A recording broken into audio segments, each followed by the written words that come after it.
বিসমিল্লাহির রহমানির রহিম। হে সমস্ত জগতবাসী, আজ আমি শামীম আলী চিশতি আপনাদের সামনে যে আলোচনাটি নিয়ে হাজির হলাম, এই আলোচনাটি যদি কেউ মন দিয়ে শোনে এবং এই কাজ এই কর্মগুলো করতে পারে, ইনশাআল্লাহ তিনি জান্নাত প্রাপ্তি বা মুক্তি প্রাপ্তি না হওয়া পর্যন্ত তিনি মৃত্যুবরণ করবেন না। আচ্ছা, একটি বিষয় দেখেন, কথাটি একটু বুঝে নেবেন যে আপনি যদি কোনো এমপি মন্ত্রী তার কাছাকাছি আপনি আছেন এবং সবসময় তার প্রশংসা করেন, সবসময় দেখা যায় প্রশংসার পাশাপাশি কেউ যদি তার বিরোধ করে কথা বলে তার সাথে আপনি ঝগড়া লেগে যান, খবরদার আমাদের এমপি সাহেবকে কখনো খারাপ বলবেন না বা আমাদের মন্ত্রী সাহেবকে কখনো খারাপ বলবেন না, তিনি অনেক ভালো, তার এই গুণ তার সেই গুণ। তখন কিন্তু এরকম বেশ কিছুদিন যদি সেই মন্ত্রীর পাশে থেকে আপনি এসব বলেন, তখন আপনি যে কোনো একটা বিপদে বা যে কোনো একটা সমস্যায় পড়ে যাবেন। তখন কিন্তু সেই মন্ত্রী আপনাকে রক্ষা করবে, কেননা আপনি তাকে ভালোবাসেন, তার গুণ আপনি প্রচার করেন, সে যে ভালো মানুষ তা প্রচার করেন। তখন সে যদি একবার জানে তাহলে সে কিন্তু আপনার মহা বিপদ থাকলেও সেখান থেকে রক্ষা করে নিয়ে আসবে। কেন? আপনি তাকে ভালোবাসেন, তার প্রশংসা গান। তাই আমি ছোট একটা কথা দিয়ে বললাম, পৃথিবীর এমপি মন্ত্রী আল্লাহর কাছে তো কিছুই না, তারপরও যুক্তি দ্বারা এটা বলতে হলো। তো এখন যেটা বলবো যে আল্লাহর কোন প্রশংসা, কোন কাজগুলো, কোন সাধনাগুলো, কোন নিয়মগুলো পালন করলে যে সাথে সাথে আল্লাহ আপনাকে রক্ষা করবে এবং আপনি মৃত্যুর আগে আপনার সাধনা কর্ম আমল হিসেবে আপনি যদি জান্নাত প্রাপ্তি হন তবে জান্নাত প্রাপ্তি হয়ে যাবেন, আর যদি আপনি মুক্তিপ্রাপ্ত হন সেই আত্মার মুক্তিপ্রাপ্ত হয়ে যাবেন। যতক্ষণ পর্যন্ত না হবেন ততক্ষণ পর্যন্ত আপনার কাছে আজরাইল আসবে না। এই কথাগুলো আমি আপনাদেরকে ভেঙে বলছি, অবশ্যই খেয়াল করে শুনবেন। দেখুন, আমরা কিন্তু ছোটবেলা থেকে এ পর্যন্ত পড়ে এসেছি, যতদিন বাঁচবো এটা পড়ব।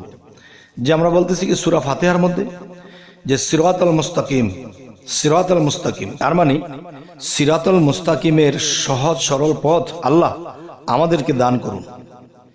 তাহলে আমরা এই যে শুরু করেছি ছোটবেলা থেকে, কিন্তু আল্লাহ দান করলো কিনা তাও জানি না, দান করবে কিনা সেটাও জানি না। তাহলে দান করবে সহজ সরল পথ, এটাই কিন্তু আমরা বলে যাচ্ছি। যদি দান করে দিত তাহলে আর সেই দান করাটা যদি আমি জানতাম তাহলে আর আমি এটা চাইতাম না। যাক, এটা গেল একটা সাবজেক্ট।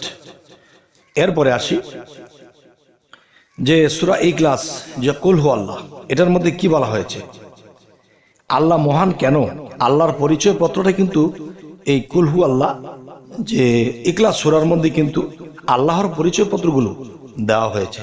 যেমন আল্লাহ এক, আল্লাহ অদ্বিতীয়, আল্লাহ জন্ম নেন না, আল্লাহ জন্ম দেন না। তাহলে বোঝা গেল কি, আল্লাহর এই মহাগুণ যে আল্লাহ কারো কাছে জন্ম নেয় না এবং কাউকে জন্ম দেয় না, আল্লাহ এক, আল্লাহর দ্বিতীয় নেই, আল্লাহর উপরে কেউ নেই। তাহলে বোঝা গেল কি, আল্লাহর প্রশংসা করা হচ্ছে। যদি আপনি সকালে ঘুম থেকে ওঠার পরে আপনি কমপক্ষে 7 বার পাঠ করেন, তাহলে 7 বার আপনি আল্লাহর প্রশংসা করলেন। আর আল্লাহ কিন্তু আপনার থেকে দূরে নয়, আপনার নিকটে, আর নিকটে বসেই কিন্তু শুনতে পাচ্ছে যে আপনি আল্লাহর এই প্রশংসাগুলো করছেন। আল্লাহ তুমি মহান, আল্লাহ তোমার উপরে কেউ নেই, তুমি এক, তুমি অদ্বিতীয়, তুমি স্বয়ংসম্পন্ন, তুমি জন্ম নেও না, জন্ম দেও না। তাহলে এই প্রশংসাগুলো যখন আল্লাহ শোনে তখন কি হয় দেখেন, শুধু এই প্রশংসাগুলো করলেই হবে না, এমনই ডুবে করতে হবে, এমনই নীরবে করতে হবে যে আপনার চোখে দুফোঁটা পানি এসে যায়। আর সেই পানিটা কোত্থেকে আসে? সেই প্রেম ভক্তির দেশ থেকে আসে। আচ্ছা, এরপরে কি করবেন, আবার 7 বার আয়াতুল কুরসি পাঠ করবেন। আয়াতুল কুরসি যখন পাঠ করবেন তখন ওটার মধ্যে কিন্তু ঠিক এরকমই আল্লাহর প্রশংসা জনিত কথাগুলো আছে। আচ্ছা, আবার অফিসে আদালতে কাজ কাম করছেন বা বিভিন্ন জায়গায় চলছেন, কিন্তু মানুষ অবশ্যই দুপুরে একটু লাঞ্চ করে, একটু বিশ্রাম নেয়। ঠিক তখন ইখলাস এবং আয়াতুল কুরসি 7 বার করে পাঠ করে ফেলবেন। যেন মনে করবেন এগুলো যখন পাঠ করতেছেন তখন মনে করবেন যে আল্লাহ আপনার সামনেই আছে, আপনি আল্লাহর সামনে এই জিনিসগুলো পাঠ করতেছেন। তখন দিন দিন আল্লাহ এগুলো শুনে আল্লাহ যখন প্রশংসিত হচ্ছে, তখন কিন্তু আপনার কোনো বিপদ আপদ, কোনো সমস্যা বা আপনি মৃত্যুর পরে জাহান্নামে যাবেন এরকম কিছু আল্লাহ এটা হতে দেবে না, আপনাকে সুপথে রাখবে। সিরাতাল মুস্তাকিম তো প্রত্যেক বেলায় বলাই হয়।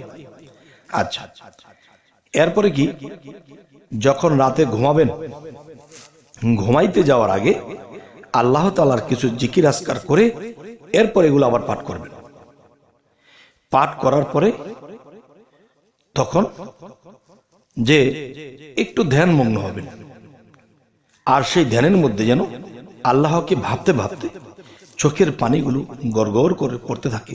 দেখেন, আপনাকে যদি শয়তানের কোনো ওয়াসওয়াসা থাকে, যদি আপনার মধ্যে শয়তানের ওয়াসওয়াসা দেয়, তখন এই জিনিসগুলো পাঠ করার পরে আপনার ভিতর থেকে সে অলসতা কেটে যাবে। অলসতা যখন কেটে যাবে তখন আপনার আরো বেশি ভালো লাগবে। আমি 7 বার বলেছি, 21 বার হয়ে গেছে। 21 বার বলেছি, দেখবেন যে 90-91 বার হয়ে গেছে। কোন দিক দিয়ে হয়ে যাবে বলতেও পারবেন না।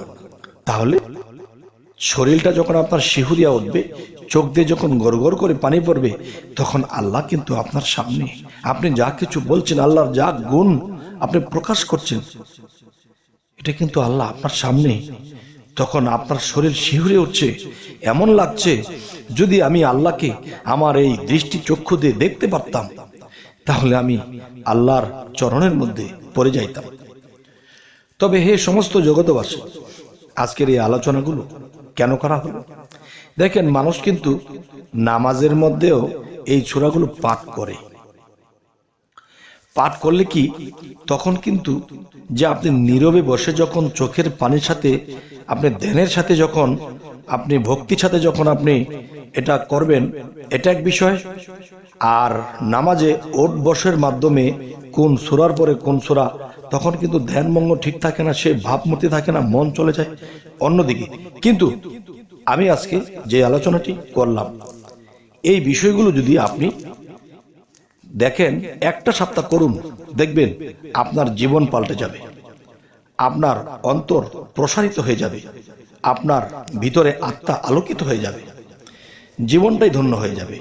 আর এই নিয়ম যদি মৃত্যু পর্যন্ত চালিয়ে যেতে পারেন, কি হবে জানেন? আল্লাহ আপনাকে জাহান্নামে দিতে লজ্জা পাবে।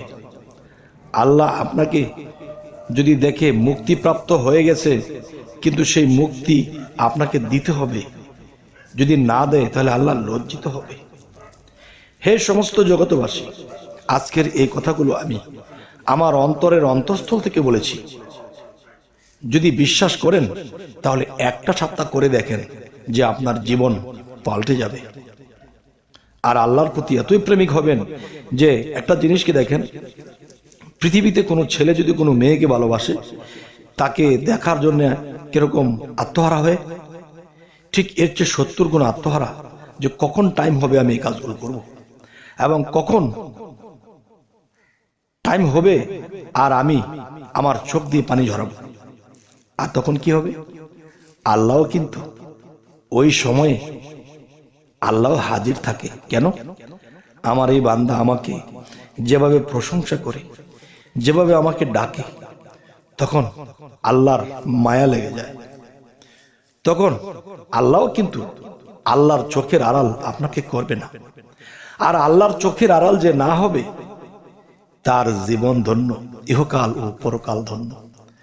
তবে হে সমস্ত জগতবাসী, জানি না আমার এই আজকের আলোচনা আপনাদের কেমন লাগলো।